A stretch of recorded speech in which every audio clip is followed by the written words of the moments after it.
So the advantage of going last is that they touched on quite a few things that I was planning on speaking about. But just for starters, you have a marketing degree. Now what? What do you do with it? And actually, before we start, let me also say that I graduated from Brooklyn College with a psychology degree.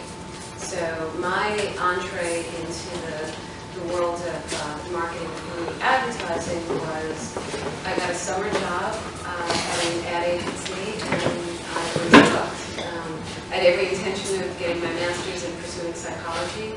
And when I started getting involved in advertising, I realized that a lot of what I learned about behavior and the consumer mind and it was just fascinating. And I felt like it was such a practical application that I really enjoyed it. And the first thing I looked for in the company that I selected, you know, I had an entry-level job and I stayed there, but my very first move was to look at a big enough company where there were multiple accounts in different areas and a training program where I could learn about the different aspects of advertising. So that was kind of my first move in the back of my mind. So I worked at very big agencies. BBDO was one with offices around the world. J. Walter Thompson was another.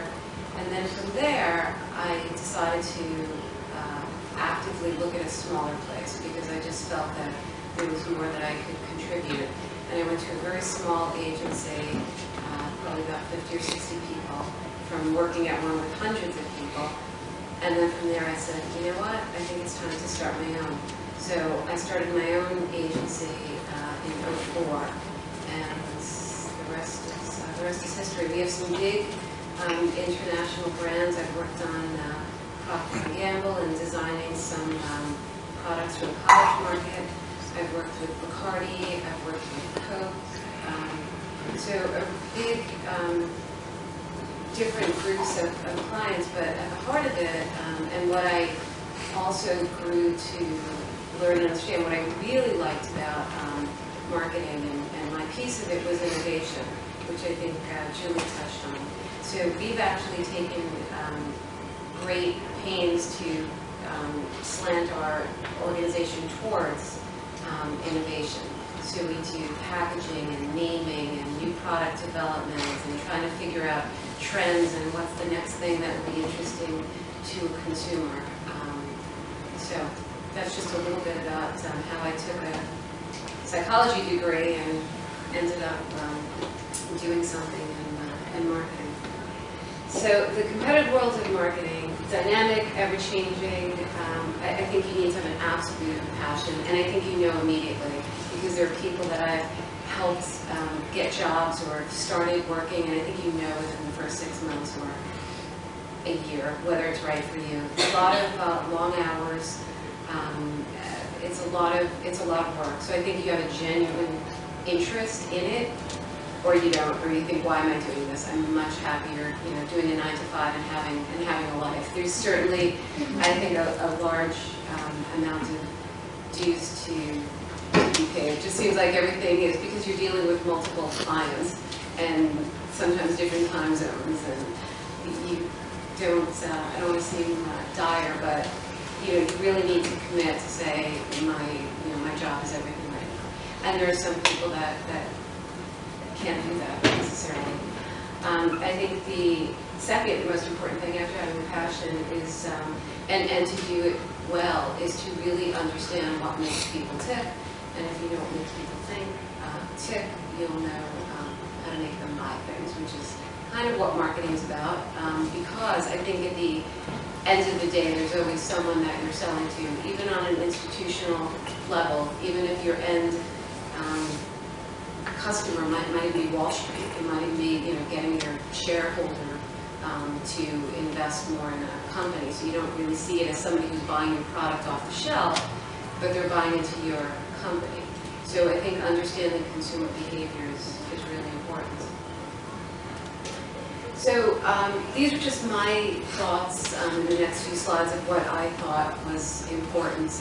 You know, if there was something to impart on a new graduating class or for people who are still earning their degrees. I think the difference between good and great marketing, marketing textbook definition, the process of communicating the value of a product or service to customers, it's very transactional. I think successful marketing is about selling through engagements. And what do you mean by engagement? Engagement is really using your head and your heart to create a moment, to create a feeling, to create a brand where your head is saying, I get that, I understand that, I get the logic in it, and your heart is saying, I've got to have that. And I'm wondering if any brands come to mind. Apple, great example, right? How do you feel about Dell? Dell's a product, right? Dell's a product. Apple's a brand. Apple's a brand that you feel emotion about, a brand that you feel like you want to connect with. Any others? No, Dell is hard. Dell is hard? Yes. That was more office. Oh, it was more office, yes. But there's Yes. Coke. Coke? Coca-Cola, McDonald's. Right. Are brands like, or Starbucks, right? Starbucks is a brand. You feel good about holding that cup. You're actually helping them sell by walking around with a little billboard of their coffee versus just getting it from the diner. Or I was even thinking, I was drinking a Dasani water. Anybody have any passionate feelings about Dasani? No, but what about Smart Water? Smart Water's, they've had some good spokespeople, they've put some money into their brand, it feels good, the shape of the bottle is different, and everything about it just makes you connect more with it. And if you could connect consumers to your brand, they're selling it for you. It's like every consumer is a brand ambassador for your product, from the company side. And I think to be a successful marketer, you need to know that. You need to realize the power of the consumer. So my feeling is, and I think this gets to the next slide, is really the consumer is everything in my estimation. I think without a customer, without a consumer, there's no marketing because at the end of the day, people need to buy things. So I think the most valuable understanding, and that's where hopefully some of you study maybe in sociology, psychology, or just have a research trends where you just have a deep understanding of what a consumer might want, and that I think is helpful just moving forward in advancing your career in marketing and communication. So just areas to explore, there's so many. I mean, it's just such a big field, which is why it's pretty daunting to say what is. And I remember when Professor Manlow said we were going to talk about what is marketing, and you think, my gosh, where do I start? It's like, what isn't marketing? Almost everything you do is marketing, including that great poster, right? The balloons, the lunch, everything about it, everything you do as a person should be about marketing yourself too, to the person that you meet on the street walking out of here, to somebody who you meet at a party, to just making connections and feeling like marketing is selling in the roughest sense of the word. I guess from when you hear the word selling, you don't want to think it's like ooh, you don't want to think everybody's trying to sell something to you, and it's not necessarily that overt, but it's about tapping into what somebody wants and kind of that connection. And from a strategic standpoint, how do you go about making that engagement and making that connection? How do you meet somebody at a party and turn that into a job? That kind of thought of selling. So just some areas to explore on the client side would be things like brand management. So if you were working at Nabisco, there are tons of brands. So maybe you get a job managing Oreos, And that's your, and then within Oreos, there are all different things to do, whether you're on the sales side, whether you're on the research side, whether you're on the consumer insight side. And I think Oreo is a great example. I mean, that company was pretty dormant for 50 years. I don't remember growing up having anything other than the black and white with the cream in the middle, and now there's birthday cake, there's every seasonal one that's come up. I think they did a great job in exciting the customer and keeping them interested in their brand. And to me, that's somebody in charge there who said, you know what, let's stand up for something. We could get more market share if we look to tap into other areas. And what are we competing with? Are we competing with cake? Are we competing with ice cream? Are we competing with...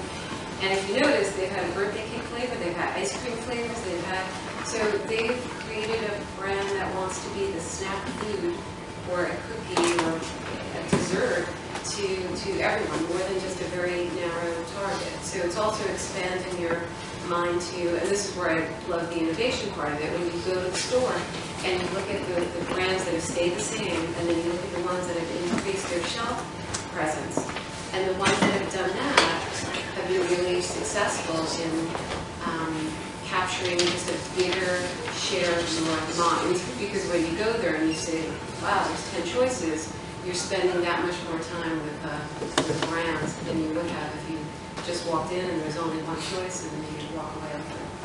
To start with targeting companies that you're interested in, ones that you admire, brands that you love, and do a little research. I mean, if you're starting out cold, understand what new product they might have come out with, if they have a new marketing person, if they, show that you understand what they're all about, show them a little bit of passion, maybe follow them on Twitter. Almost every brand has a Facebook page now, and Twitter, so you can follow them, and, maybe I've done it before where I've tweeted someone just to see if I get a reaction, and of course, you have to do it over and over again, so make sure that they've seen it and captured it. But I think that just kind of shows that you're looking to make a connection. Maybe you want to send them a great idea. Maybe you want to compliment something. Volunteering in industry and events, I think, is a good way to start also. Before I got my first job in advertising, I volunteered to be the award presenter, I think, at the Addy Awards, and also the Awney Awards, which was the Advertising Women of New York. And they always need people. And there's the AMA, there's marketing associations, if you just look at some of the trade organizations, they all have events, they all have areas where you can probably help, and it's not even necessarily working at a full-time job for free. They may just need people helping out in events that they're doing, and you say, I'm a recent grad, and can I be of any help? And I could almost guarantee you that they're always looking for help, because I remember thinking, oh, sure, they're not going to need anything, and before I knew it, it was, can you make it Thursday night? And there I was, hobnobbing with a bunch of people that were in positions to hire me. I've taught here as well, and I remember I would always start off the class by asking them. And towards the end of the semester, more and more hands went up. I just think it's invaluable because the search function, you could look at a company that you want to work at, and you could find people who work in that company. And you could then have access to figuring out how to directly talk to them and ask them questions. Maybe even ask them a question before you ask them for a job. But it's a great way to connect with people. And the very last thing that I thought was instrumental in my career was having a mentor. Do any of you have mentors already? People that you admire, people that are in a position to help, people that you appreciate their wisdom? You do? That's great. It's just really important. It's a sounding board. It's somebody who can follow your career. It's almost every crossroads that I had of, do I stay? Do I go? Do I ask for a raise? I bounced it off of somebody who I admired and somebody who I felt was looking out for my best interests. So I would say those last two things are probably the most important things I could say. Find a mentor and hold on to them.